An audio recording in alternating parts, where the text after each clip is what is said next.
There once was a person in a queue. This person had nothing to do.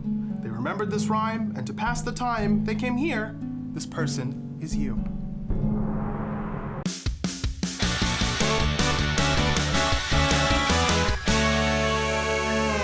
Hi everyone, welcome to GameGorgon. My name's Indigo. And I'm Krug. And today we're going to be talking about Pathfinder 2nd Edition, the Bard. Why do you gotta be like that? Bard should be like happy and like, ding-a-ding-a-ding-a-ding, the Bard!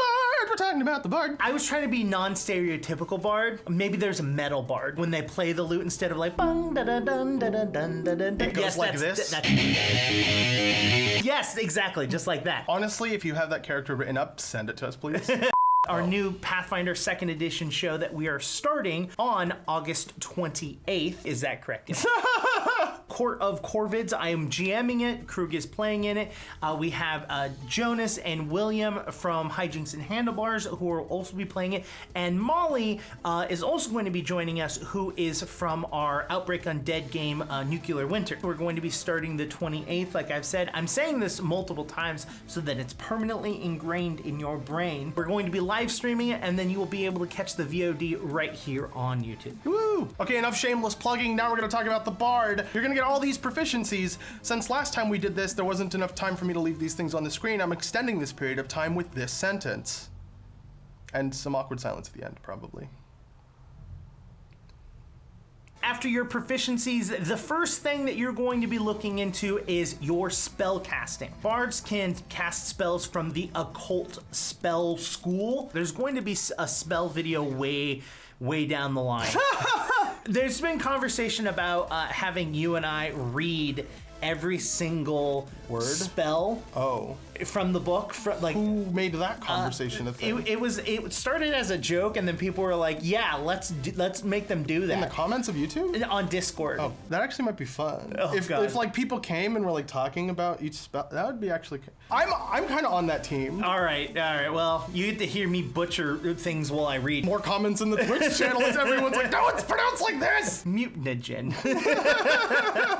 One, there is Heightening Spells, right, which allow you to take a lower level spell and cast it at a higher level spell slot, right, and gain additional benefits from it by it being at a higher spell slot. And usually the individual spell will clarify what those benefits are. Oh, if you heighten it by 2 levels, you gain plus this many damage die, or the duration is longer, or something like that. You're going to have cantrips. Every class that can cast spells have the cantrips. Has access to cantrips. Which is very similar to older players, which is like 0 level spells. Yep. This spell I can cast, and I know it, and I don't expend a spell slot. I can cast it unlimited number of times per day, right, as long as you're alive. And meet the other prerequisites for the spell, like you have the components and you can move your hands and stuff like that. The kind of cool thing with the Bard is the fact that you can actually use your musical instrument for all 3 of the requirements for spells. Right. So like material components are kind of the main thing, right? Like some spells require that you have a specific thing. As a Bard, you just have your instrument. And instead of saying the words of the spell,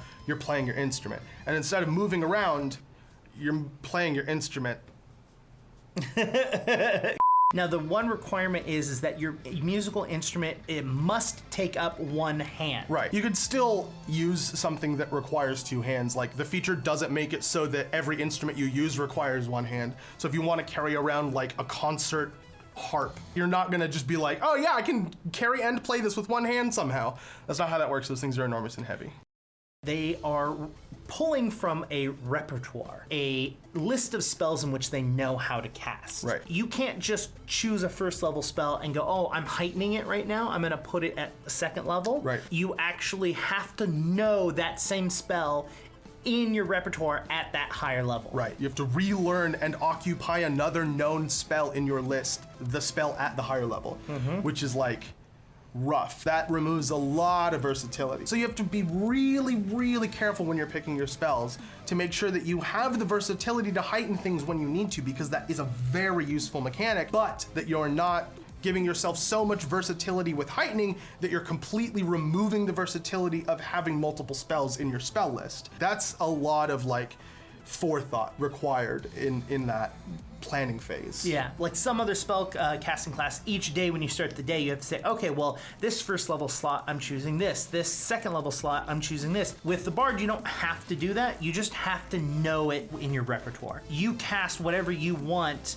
in that slot as long as you know that spell in that slot level. Right. That's kind of beneficial, and it adds a little bit of utility and kind of like, oh, well, I thought we were going to be doing attacks, but now we're actually inside of a dungeon, so we're having to use a lot more skill checks. Well, you're not having to worry about that, which is beneficial. Mind you, you're going to be gaining new spells in your repertoire every time you level, and you can actually swap out spells in your repertoire whenever you level. This method of casting spells that the Bard uses is called being a spontaneous caster, as opposed to a prepared caster, which is the example you gave before. They have to wake up every morning and say, well, my list slot is going to be this spell and this slot's going to be this spell. That's a prepared caster. If you want to know how many spell slots of a certain level you have, there's a chart in the book for the Bard that'll show you that information. This chart usually exists. Nope. This chart definitely exists for every other caster. I don't know why I said usually before, because it does. It objectively exists for every casting class. If it didn't, you'd have to guess, which everybody would just say, I know 100 spells and have 100 spell slots for every level. The last part of the spells is your composition spell. Composition spells are a way where you're infusing your performance with the actual casting of a spell. Instead of spending a spell slot with your composition spell, you're actually going to be focusing and spending one focus point, which is a pool of points in which you have as a bard. Focus spells don't really work that much differently than like a normal spell, but there are some key like differences. But we're gonna be more specific about focus spells when we talk about spells as a whole. Yeah, straight off the bat with your composition spell, you're going to be getting counter performance, which is basically you're countering someone else's ability to cast something. Right, which is hella strong. Yes, it's very strong, and that's going to cost one focus point. Generally, when you obtain a feature that requires you to spend a focus point, you gain a number of focus points in your focus point pool. That's like the important part about focus right now, is that it costs focus points, not spell slots. There are other mechanics around focus, and we'll get into those later. An example, Lore Master's Etude, which is a focus of 1.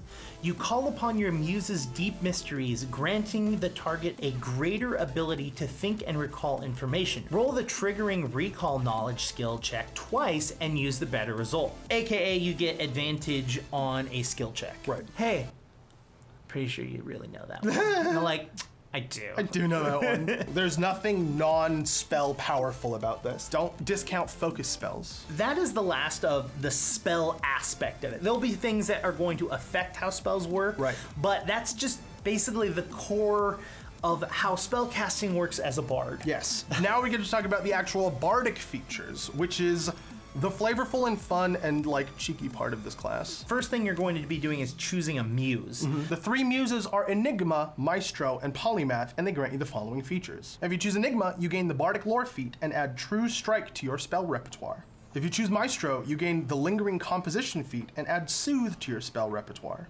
If you choose Polymath, you gain the Versatile Performance feat and add Unseen Servant to your spell repertoire. That's everything you're going to get at level 1. Now, level 2, you're going to start off by getting a Bard feat, and this is going to happen every 2 levels thereafter. A bunch of stereotypical stuff that you get every single level, which is in the show notes, but we're not going to be going over them here. General feats, ability boosts. Exactly. Yeah. Stuff that doesn't change depending on what class you choose. At level 3, you're going to get Lightning Reflexes. This is going to increase your reflex save proficiency to expert. At level 3, you're going to get Signature Spell, where you get to choose a single spell of each spell level that you currently have in for the future, where you don't actually have to take that spell and learn it at higher levels. You can actually just spontaneously heighten it. Exactly, without having to learn that spell at the higher level. Yeah, so you just need to know the base level of the spell, and then you can heighten it to whatever level you have access to. Yes. You can't at level 4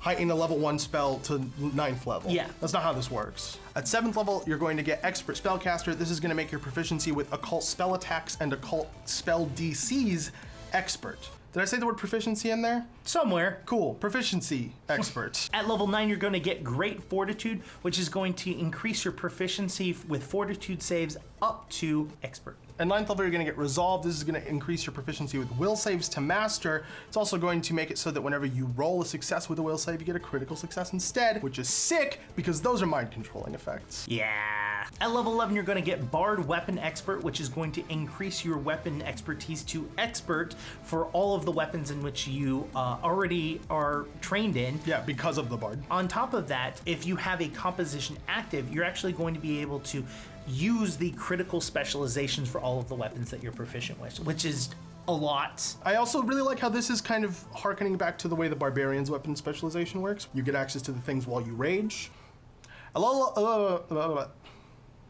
At level 11, you're going to get Vigilant Senses, which is going to increase your perception proficiency to master. God, that didn't take 4 times. Shut up. Perception proficiency is hard to say. I know, I'm with you. At level 13, you're going to get Light Armor Expertise. This is going to increase your proficiency with light armor and unarmored armor, I guess. Is that how you say that? It's going to increase your proficiency with unarmored armor. Unarmored defense. This is going to increase your proficiency with light armor and with unarmored defense to expert. This is a lot of not bardy stuff. A lot of this class is really built on class feats or spells. All of the things that we're seeing so far is literally just to keep its attacks, its spells, and its defense in line. This is mathematically. Mathematical adjustment for the power curve of the game. Yeah. It's basically like the base class features so Which far. I've done the notes for all the spellcasters so far. That's just basically how it works with them. And it's kind of jarring coming from playing martial classes, which are literally like, as you progress through the class, regardless of the choices you make, the base model of your class gets stronger and becomes more apparent in the way that like you optimally play the class. I'm gonna kill this fly. I know, me too. Continuing on with this theme of mathematical increases, at level 13 you're going to get weapon specialization. This is the same as it is with every other thing. It's up on the screen right now because I'm a dick and making Krug do that, because I don't want to read through it 300 more times. It's additional damage based off of your training in those weapons. At level 15 you're going to get Master Spellcaster. This is going to increase your occult spell attack proficiency and your occult spell DC proficiency to master. At level 17 you're going to get Greater Resolve, which is going to increase your will saves up to legendary. Whenever you succeed a will save, it's going to be considered as a critical success, and when you critically fail, it's considered a failure. And when you fail a will save that takes damage, you're only going to be taking half of that damage. I don't think when you save a will save against a damaging effect you take half damage is as strong as a reflex save would be. I understand there are effects that require will saves that do damage, but I don't think it's the bread and butter of will. I think the bread and butter of will is control and CC and manipulation and stuff like that, and maybe they don't necessarily do damage. Let me change your mind. Okay. Will saves that do damage are going to most likely be psychic damage, Sure. right? A damage in which does not naturally have resistance to it. While reflex saves, Maybe fire, you can resist fire. I think that there's much more options of resisting the main damage. So maybe reflex is a lot easier to mitigate, but more frequent, and will is a lot more difficult to mitigate, but less frequent. Exactly. Okay, mine changed. 1 point. Let's bring up that counter. Oh, we don't have a counter? Shit. Got it. At 19th level, you're gonna get Magnum Opus. This is going to allow you to add 2 common 10th level occult spells to your repertoire. It's also gonna grant you 1 10th level spell slot that you can use to cast one of those 10th level spells. Now, 10th level spell slots are a little bit different than other spell slots because they are like overdrive spellcaster power mode. You don't gain any more 10th level spell slots, you're just stuck with 1. And you can't use other features to grant yourself the ability to cast 10th level spells without a spell slot, or to gain 10th level spell slots, or any of that sort of stuff. It is an oh shit button, or like a show off button. If you have the big bad whatever guy down to so little HP and then they try to do something cheeky and you're like, hey, but I have a 10th level spell, and like I don't care what kind of cheekiness you have, the spell's gonna wipe you off the face of the planet. 10th level spells are supposed to be like cosmically like affecting spells. They're supposed to be massively huge. That's why you only ever get 1 spell slot for it. Yeah. And the fact that you only get to learn 2, you don't gain anymore. Yeah. So we're gonna give you an example of a 10th level spell that a bard can cast. We're going to be going over Time Stop. You temporarily stop time for everything but yourself, allowing you to use several actions in what appears to others to be no time at all. Immediately after casting Time Stop, you can use up to 9 actions in 3 sets of up to 3 actions each. After each set of actions, 1 round passes, but only for you, effects specifically targeting or affecting you, and effects you create during the stoppage. All other creatures and objects are invulnerable to your attacks, and you can't target or affect them with anything. Once you have finished your actions, time begins to flow again for the rest of the world. If you created an effect with a duration that extends beyond time stop's duration, such as a wall of fire, it immediately affects others again, but it doesn't have any of the effects that happen only when you first cast the spell. So you basically get to prepare for 9 rounds. You get to 3 rounds. 3 Sorry, rounds, 9 actions, yeah.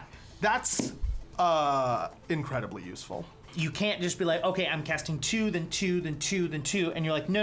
Yeah. You have 3, Yeah. pause, 3, pause, 3. And I think that's the kind of caveat and like the way that there's like a balancing within a 10th level spell. Like we said, it's cosmically changing the environment and everything that's going on. Yeah. Another 9th level spell is called Teleport Book. Poof. I don't think it's in the book. I have it right here. The last thing that we're going to be talking about on the Bard is the fact that you get a legendary spellcasting at 19th level. Guess what it does? It makes your spellcasting abilities and DCs trained up to legendary. A lot of plus. Yes, it's a lot of, again, we kind of talked about this a little bit in like mid-roll, which is the fact that a lot of the things that you're gaining as a bard is just mathematical increases to keep you on par with everyone else. A lot of the bard is built with spells. A lot of the bard is built with feats. There were some examples during the video on the screen. I hope that gave you kind of an idea of the flavor of what bard feats are like, because a lot of them are really cool. But that's something that we're going to talk about during our build videos. For now, we hope you enjoyed this video. If you did, go down to the like button and click it, and then go over to the subscribe button and click it if you haven't done that already. And don't hit the bell icon because it's a piece of shit. When you're done with all of that, you can go and talk to us on social media. But before you do that... Oh no, we're getting interrupted for today's special announcement. Yeah, go to the comments section, which we haven't told you to do yet. Oh. Head down to the comments and let us know what you think of the Bard. Is it like your caster, the dreamiest caster that you want to play? I want to know if you are going to be playing a Bard, what kind of like roles that you want to play as a Bard, or maybe some of the choices that you've made with your Bard. I would really love to hear like thematically what direction you want to go with your Bard, if that's the direction you want to play. Now you can talk to us on social media. You can talk to me on Twitter at CrewQT. You can talk to me on Twitter at IndigoQT, or you can talk to both of us on any of these following social medias. One of them is Patreon, and if you have the time and you have the money and you would like to give us a little bit of money and help us grow as a channel, that would be super, super helpful. Just even motivationally. Yeah, it helps there. That dopamine of like, someone's like, here's some money. You're like, 50 cents, yes! That's gonna be it for us. We'll talk to you guys later.